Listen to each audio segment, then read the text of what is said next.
চীনের মহাকাশ সংস্থা লিংকং তিয়ানশিং সম্প্রতি একটি নতুন হাইপারসনিক গ্লাইড ক্ষেপণাস্ত্র উন্মোচন করেছে, যা বিশ্ব প্রতিরক্ষা বাজারে বড় ধরনের পরিবর্তন আনতে পারে বলে বিশ্লেষকদের ধারণা। YKJ-1000 নামের এই ক্ষেপণাস্ত্র ম্যাক 7 গতিতে উঠতে পারে এবং শব্দের গতির 7 গুণ। এটি প্রায় 1300 কিলোমিটার দূরের লক্ষ্যবস্তুতে আঘাত হানতে সক্ষম। ক্ষেপণাস্ত্রটির সবচেয়ে আলোচিত দিক হলো এর নকশা ও খরচ।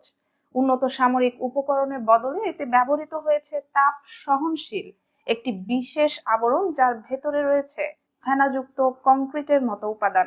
এ কারণে চীনা সামাজিক মাধ্যমে অনেকে একে মজার ছলে সিমেন্ট কোটেড মিসাইল নামে ডাকছেন। অনলাইনে প্রকাশিত উপস্থাপনাগুলোতে দাবি করা হয়েছে, সফল যুদ্ধ পর্যায়ের পরীক্ষার পর ক্ষেপণাস্ত্রটির ব্যাপক উৎপাদন ইতোমধ্যেই শুরু হয়েছে।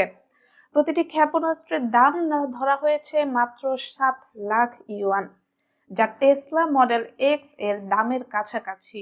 তুলনায় যুক্তরাষ্ট্রের SM-6 ইন্টারসেপ্টরের দাম প্রায় $4.1 মিলিয়ন, আর থার্ড ইন্টারসেপ্টরের দাম $12 থেকে $15 মিলিয়ন পর্যন্ত।